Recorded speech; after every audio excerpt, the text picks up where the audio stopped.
Right, so this is going to be the first look at creating a proper characterization bench. I've had a look at other people's stuff and how they're doing it, and I'm going to try and do a cheapo version. So a little bit of background, what I'm actually going to do is I'm going to use aftermarket ECU to control the injectors, so I'll have to put RPM and crank signal, temperature sensors, all sorts of stuff into the ECU to make it cycle correctly, because this machine, the ASNU machine I've got, can only cycle injectors one or all at the same time. So if you've got 8 injectors, it'll fire them all at the same time, which is not a problem, but just to be aware of that. And it can only do it in, what have we got here, milliseconds and RPM, and obviously that you can work out duty cycle from there, but that's basically it. Where obviously on the M-Tron I'll be able to control 2 millisecond to 10 millisecond pulse width as a test, and then I can basically set them at anything I want, because I can set the RPM, and then obviously in the map you can set not so much, let's just call it milliseconds based, so you could set the amount of time that the injector's open, which will obviously allow me to fully characterize the injectors.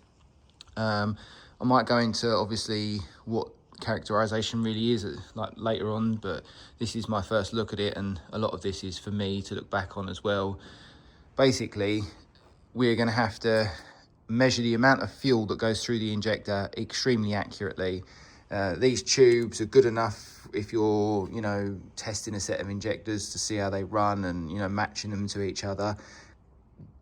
But they've basically, the fluid, which I believe is like a heptane or some sort of calibration fluid, that has got some sort of, tension in the fluid, so it gives a little arc in the tube.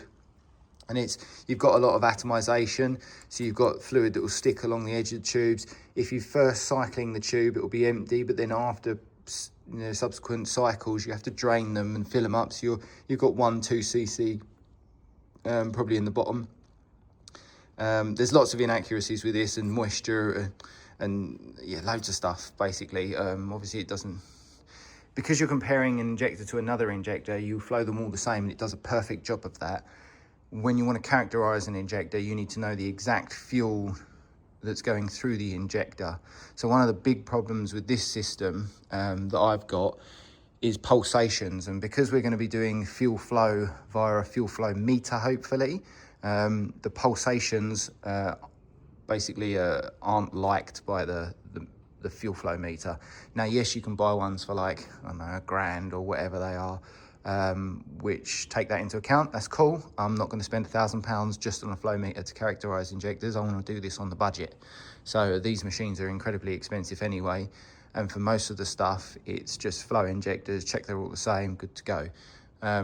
And the discrepancies inside the engine are a completely different topic, but we're not going to go into that. So at the minute you fire the injector, and I will show you in a second, and you get huge pulsations, especially the bigger the injector. So if you go from a 500cc injector to 1,000, you basically double the size of that pulsation. So having a damper in place, and I've got the Radium XR here, which is mainly for the dyno to do tests if you've got fuel pressure pulsation issues. And I've got the option of potentially buying some hammer arresters, or similar to this but on a much larger scale. So first of all, I'm just going to pulse this injector. I'll try and find the worst one, the worst setting that it pulses on, by watching this meter, and then we're going to install, maybe I'll install a gauge, see if I can see the pulsation at the rail, because they will be different.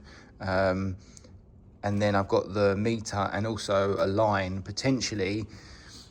There's a couple of ways to do it. Obviously, you can use like a piston accumulator, which will take up the pressure. You can use diaphragm styles. This is a small one, but you could get different diaphragm styles with different back pressures as well. So obviously this is just going to have an atmospheric back pressure. I could pump this up to have some sort of positive pressure as well. The larger ones for they're used in some industries, depending on what you're doing, but they're slightly larger, and you can adjust the air pressure on the back or nitrogen pressure, whatever you wish. Because I'm a cheapskate, I'm going to be doing air pressure.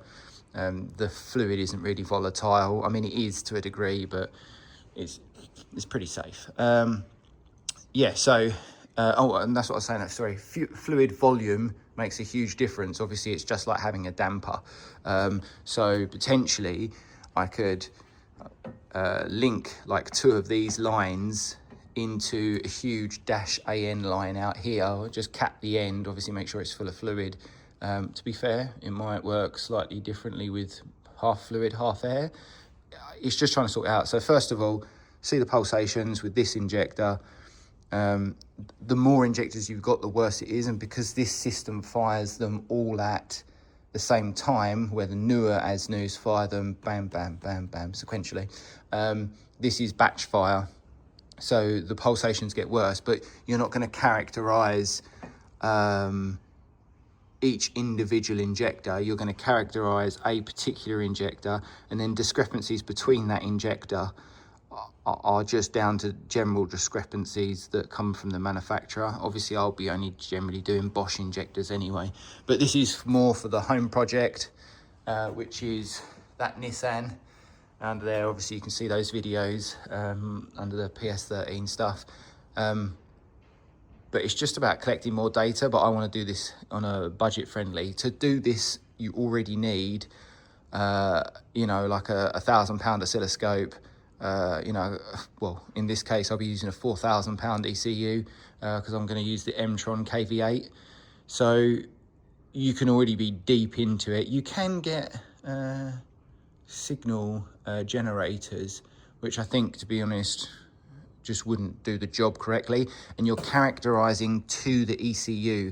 So this isn't gonna, so when I fire this injector on this system, these drivers in here will respond differently to the ones in the Mtron and the ones in the Link and stuff like that, because for instance, this is a general purpose machine to test and flow injectors and do a comparison between a number of injectors normally, where an Mtron KV8 is a very high-end ECU with very specific drivers, and it's mainly to do with the voltage feedback that comes to the driver and how they control that. Obviously, I don't know how it's done in this machine, but you can guarantee there's going to be discrepancies. In fact, there's discrepancies between low-end ECUs like a Haltech or a Link, so there's definitely going to be discrepancies between this machine and potentially an Mtron or a Motec. But nonetheless, let's get into flow. All right, so the first test, we're gonna flow the injector. It's sitting at 4 bar, but you can see the pulsations in that. Now, they're not horrendous by any means, and I think this is about 1000 cc. I don't know if we're gonna be able to run it and capture that, but let's just see if we can get this to ride. If I just do it in an automatic cycle, and we'll see which one's the worst. So that's doing nothing pretty much. 2, 3.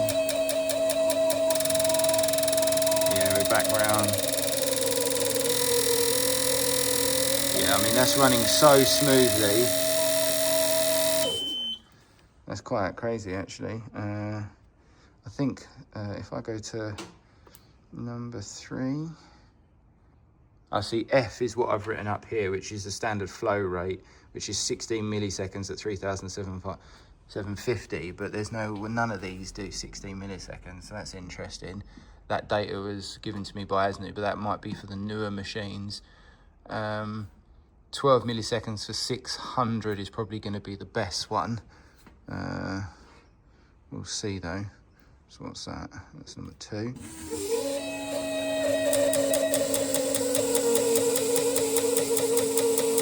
Interesting. So that definitely, let's just do 3 milliseconds at 2,500 RPM. Oh, wrong way. Yeah, that's barely anything. Yeah, that's interesting. So that F setting is very different. I said 12, so 12, let's try 12 at 5, let's try 5. Yeah, so it's the slower you go, obviously, you get a larger hammer back. Let's just try 3 milliseconds, which is 1. Yeah, I'd still say, looking at that, in fact, what I might do is I might just move this pressure to something on the thin boy. And let's just try number 3 again. Oh no, sorry. It was number 2, wasn't it? Yeah. Oh, 0. Oh, okay.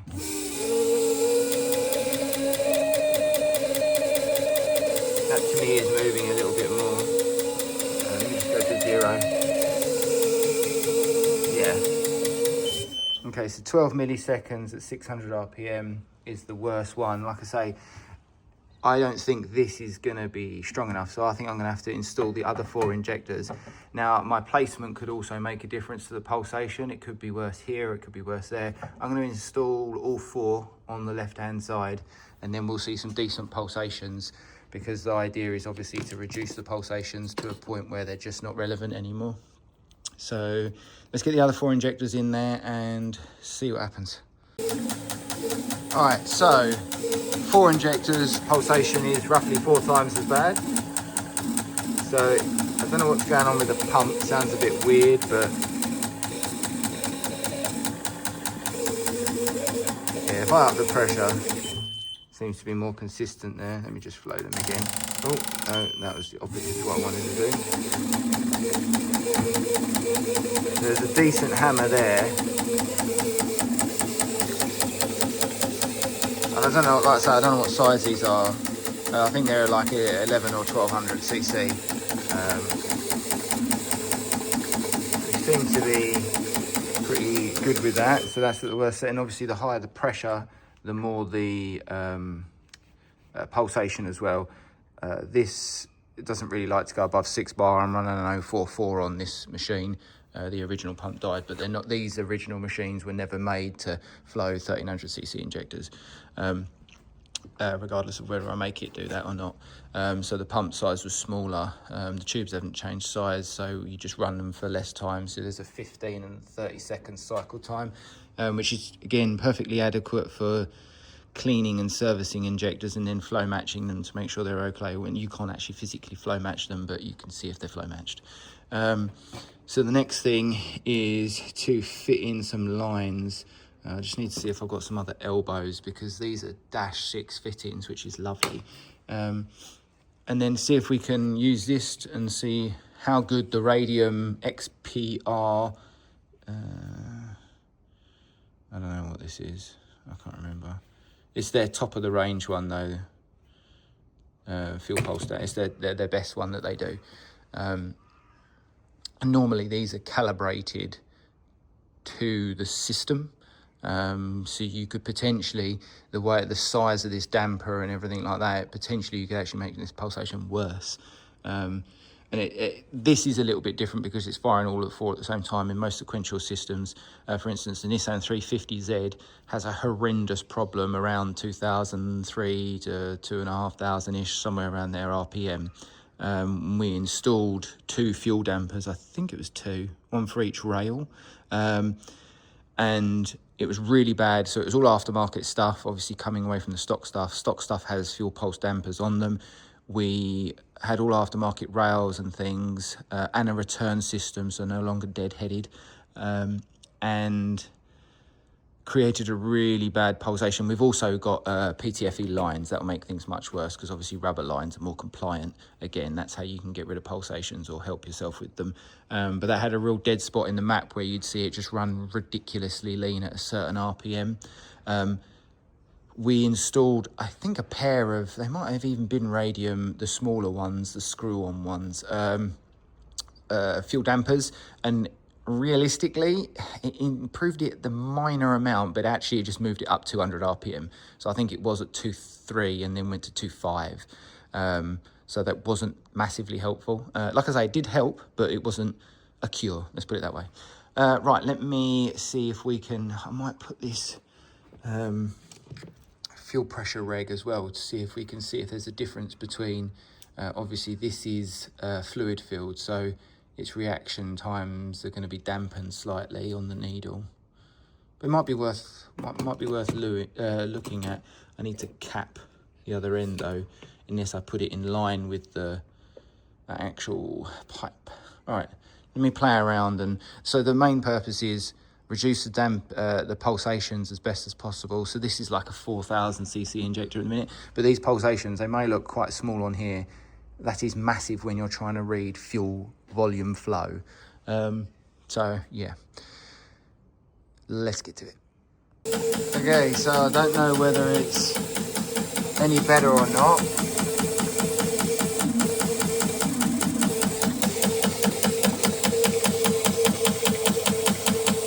That's interesting that we're getting quite a big pulsation on that, but it's at a small gauge and I haven't looked at the increments yet.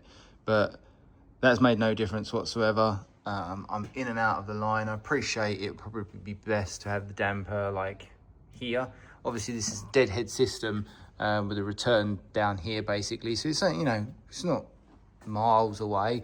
Probably, what's that, 1, 2, and the actual return is down in there. So maybe 3 foot max, which obviously does make a huge difference. But is that injector leaking or is it just pissing out the side? No, it's just pissing out the side. This wasn't the best set of injectors because they're really old and they've been left in a box for about 10 years. It's just leaking out the side, but there could be other leaks as well, which probably aren't helping. So I'm just going to look at the increments on this. I'll have to run that test again, but I think it's time to install the damper. How am I going to do that? Oh yeah, that'd be fine. I can fit it in there. Okay, back in a minute. Yeah, so just looking at that, this is moving about 0.2 of a bar. I think that's 0.2. 2, 4, 6, 8, 10. Yeah, I think that's 0.2 of a bar. But this one is moving about 7 psi. So that's roughly half a bar. Interesting. So whether that's just a pulsation difference, obviously this one's going to get the heavier pulsation because as the pulsation dissipates back here, it's going to be reduced. First part, let's get the pressure reg in, and I'll see if I can get the mighty vac on this, and I might be add some pressure on the backside to see if that will help with the pressure pulsations. But first, let's just get it in and see what it does. All right, so I haven't run it yet. So it may piss out everywhere, but fuel damper's in line. So, I mean, that's very close. I mean, obviously the problem is it's not a return system, but it's very close to the, you know, you're talking within probably the flow path, 300 mil, maybe even less than that. So we're just I'm gonna stand back a little bit because, like I say, don't want to get fluid on my phone, but, oh yeah, now we're good. So the question is, has that damper done anything? And I would say definitely it has done something. Definitely. So the actual pulsation here, interestingly, hasn't moved a lot. Well, yeah, I suppose I've cut it in half. Round here, it has definitely cut that in half. That is moving, oh gosh, what is that? Maybe 3 psi? So let's just run that again.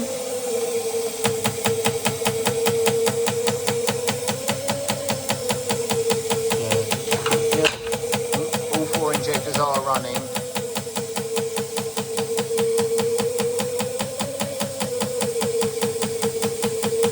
Potentially, I think that's 3 psi.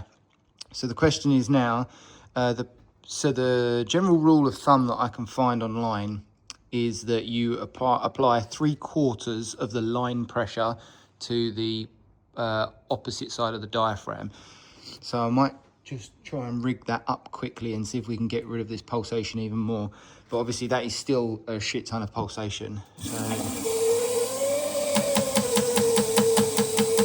that is, yeah, I reckon that is really quite good though. 2 to 3 psi of pulsation here.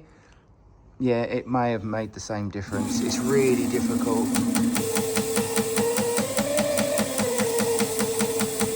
And it's interesting as well because here, obviously every time I release the fluid, the pressure might change slightly. Let's try and keep some consistency in it. Maybe turn it up to 5 bar.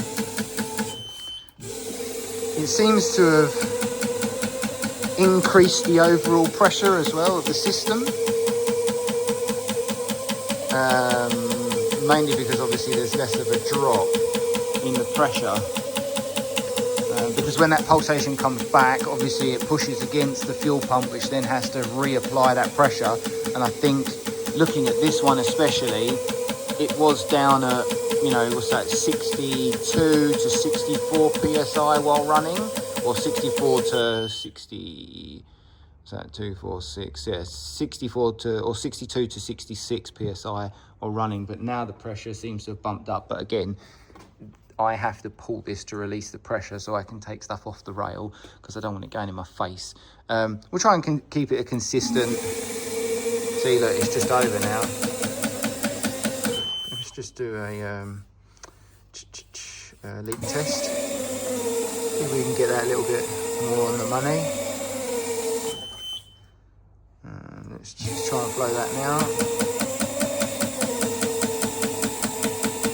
I'd say I'm getting less than a 0.2 of a bar there. I'd say 3/4 of that line.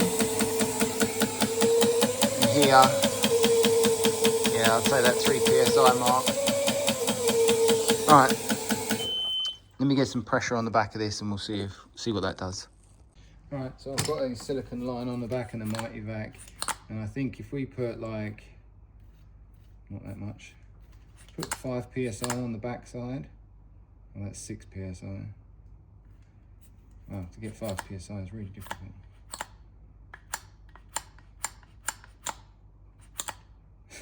Alright. Okay, we're gonna have to call it 6 PSI because I can't get 5 PSI. Right, so there's 6 PSI.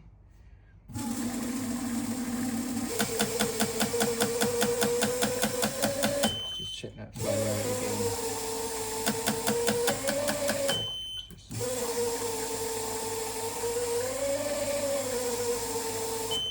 Now, I haven't touched that gauge, but that gauge is now reading slightly different. Obviously, inside the M-Tron ECU, when I try and control this, I'll have a fuel pressure gauge in there. So I'll be able to work out the flow meter that I have will basically put out, I would assume it'll be like a Hall sensor style, so it'll put out a digital frequency, which in the M-Tron you can log at like 30 kilohertz. So well, 30 kilohertz input, I can only log it at 1500 hertz, I think. Nonetheless though, we'll get to that later.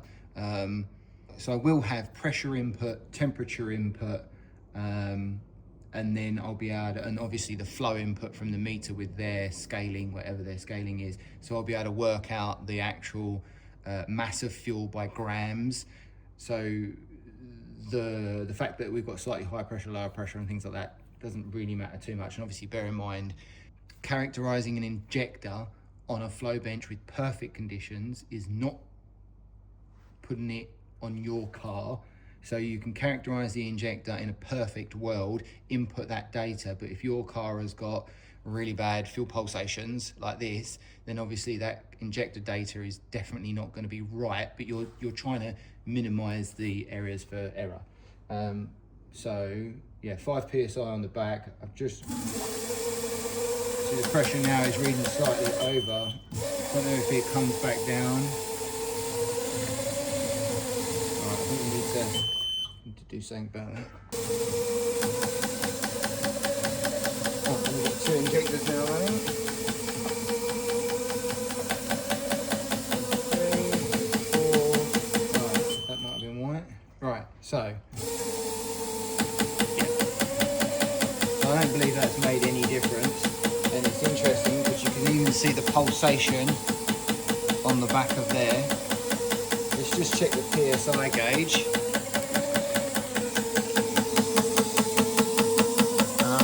Made no difference, so if I can, let me just put you back in now. Right, let's up it to 10 PSI or 12 in this case. Ah, so interestingly, I'm only at 11 now. So So I'd need to try and get 12,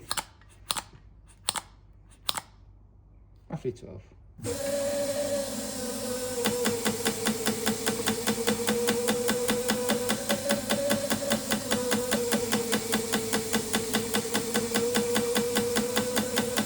I would almost say that the more pressure I put on the back of that diaphragm,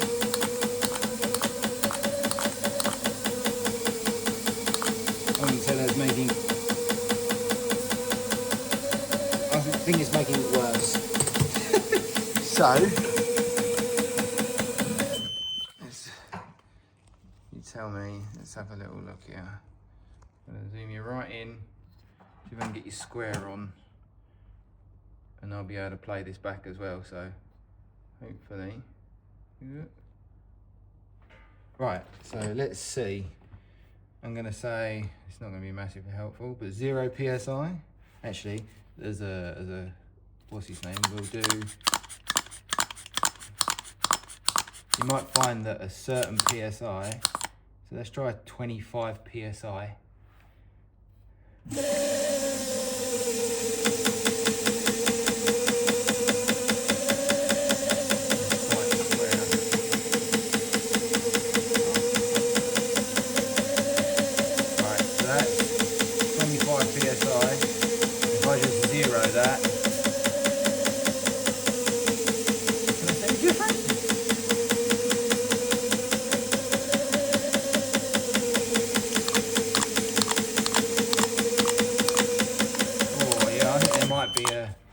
Scale where you hit the right pressure, because now I would say that is definitely more. If I just release that, hold on, let me get it to 25 psi. That's 25 psi. That's significantly less. Right, so as far as this goes at the minute, I think that's it. So potentially this damp has worked. Now this might not be enough volume or slightly at the wrong frequency, so you have halved it, so that's interesting.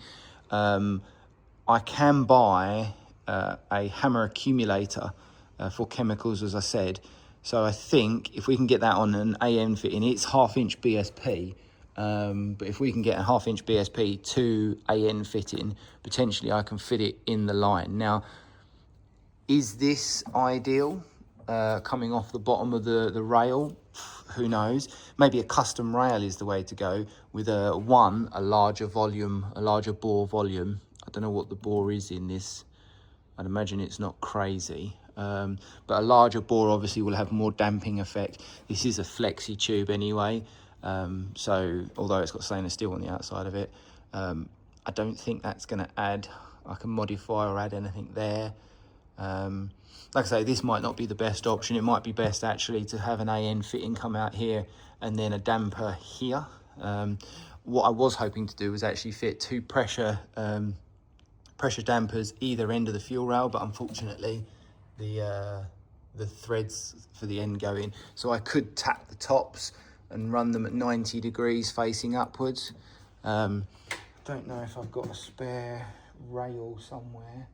I think I might have a steel version of this, and if I have, then potentially we can, because I've got this machine here as well.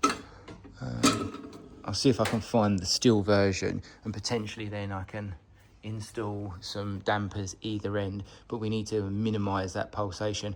I'd imagine if I had a single injector on here, which is 1000 cc or roughly, then this pressure would change significantly. I might just have a quick look. I probably won't video it, but I'll have a quick look and see if the pressure changes on this.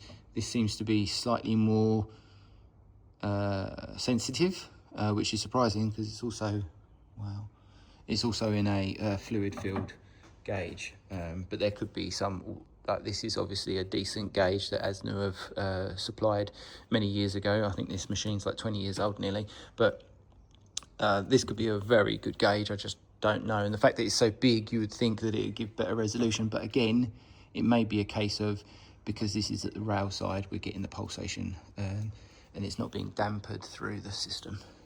So I'll check that. I'll have a quick look at the fuel rail and we'll see.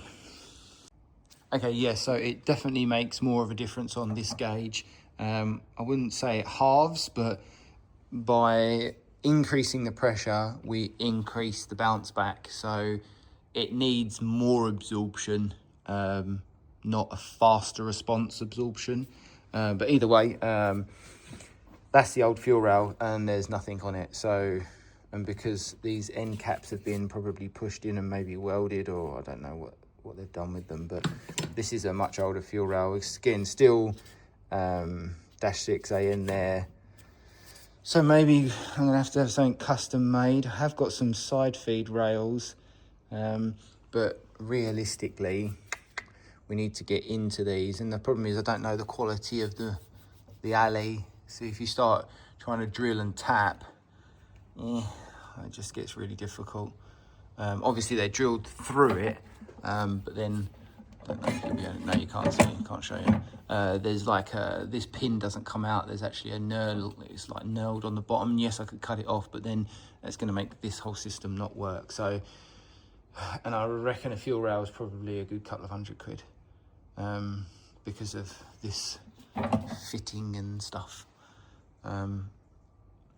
So yeah, I think the best option is to run it like this and get the best job we can if I can see that it's actually getting to where I want it, because obviously all of this is going to cost quite a lot of money, and how many people really need their injectors characterised? People should have them characterised for their particular ECUs, but most people just go off of eBay and buy a set of injectors nowadays. It seems cheap is the way to go for the most precision part in the entire engine, but nonetheless, I think the way we're going with ECUs, people are going to need to start having their injectors characterised correctly. Now, yes, you could buy them from as new or IDs, but the likeliness is that they would have characterised that injector on their own machine, i.e. like this with their own controller, and not your specific ECU, which will make a difference. And because of the way, like for instance, the reason I want to do it is the M-Tron system and everything about it really works down to characterising the injector, and then that will then link on to all your torque management and stuff like that. And I think as we get further into torque estimation ECU stuff, I think then we're going to need to really start to characterise injectors like more accurately. Obviously, my rig is probably not going to be good for everyone else, but for me, I think potentially I can see how, let's say I buy a set of ASNUs, I can see how they've characterised the injector on whatever bench and they only list a couple of ECUs, and I think the data is just transferred from one to the other ECU, and it's just the way, the only difference really is the scaling from a Link to a Haltech, let's say, because Link might ask for more information or less information than Haltech, so they just put it in a spreadsheet where you can just copy and paste. I don't think they've actually got that ECU and then characterise that injector. You can obviously buy this whole setup, not this setup, but ASNU do a whole fuel flow system setup with a laptop, and you can see flow rates and everything. They've got they've sorted all the pulsation issues and stuff that I'm looking at, but it's like 10 grand plus the VAT, something in that region. Don't get me wrong, like even the oscilloscope and the ECU is nearly 10 grand, but again, if you do it yourself, you know it's right, or as best as it can be on your particular ECU. So my bench that I make when I finally make it, that will, I mean, potentially I could put any ECU on it, because I'm going to completely trick the ECU with signal generation to get everything that I need. All right, we'll leave it there for this one. If you think you have a good idea, let me know, because it is a bit of a struggle. You can see what the systems are like in the backside. I don't know if the gauges are changed or not, but this one is slightly, it's basically slightly more simple, if that's even the right wording, where we've got one line and then ports are coming off, so there's basically one line up. This has got filter in a different place, and I don't know, even that might even be some sort of pulse or something, I don't know, but that's basically what it looks like inside. The systems that I'm looking at are literally a hammer style system. They're for industry, in some chemical labs and stuff like that, but they're just a hammer pulsation diaphragm, and obviously potentially the bigger the diaphragm, the more it might take up this particular pulsation. Bear in mind this is at this RPM. If, for instance, we start shifting the RPMs, the frequency might be faster and therefore that higher pressure might be better. In fact, what we'll do quickly, let's just pick something crazy like that. Let's just have a look.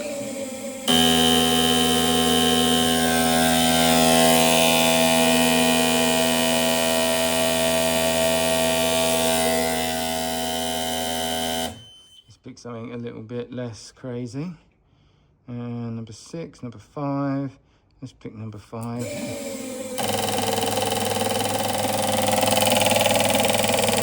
you might be able to sort that pulsation out, which is actually worse down here now. Maybe. So let's just see.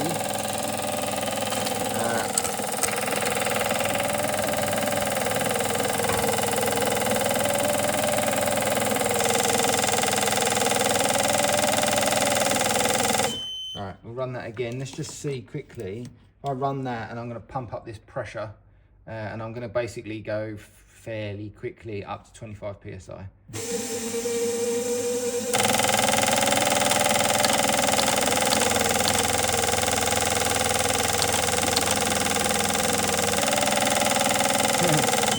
And again, even then it's very noticeable the pressure difference. If I increase the pressure, it makes it worse. So that's quite interesting.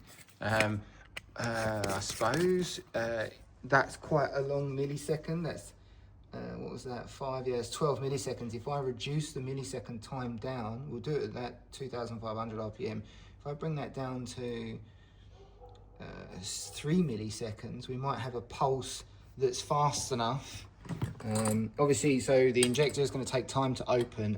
Normally that's going to be around a millisecond to, yeah, in that region.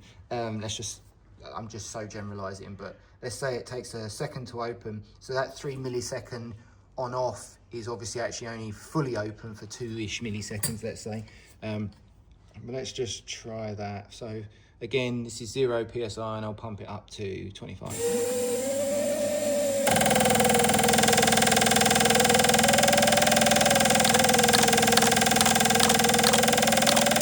20.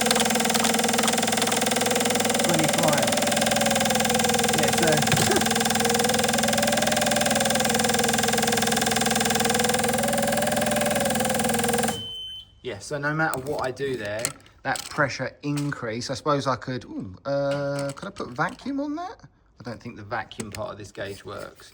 Let me just check. Oh, it does, right. Although saying that, does it hold vacuum? No, so it creeps back, but let's just give this a try. Ooh. Let me try this on the 12 millisecond first.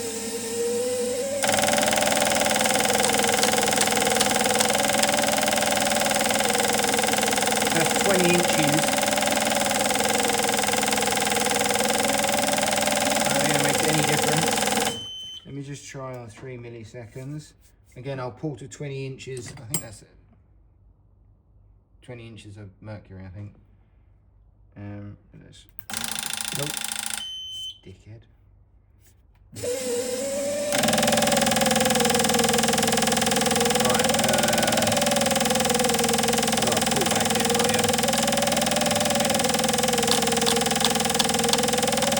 Right, so that's 20.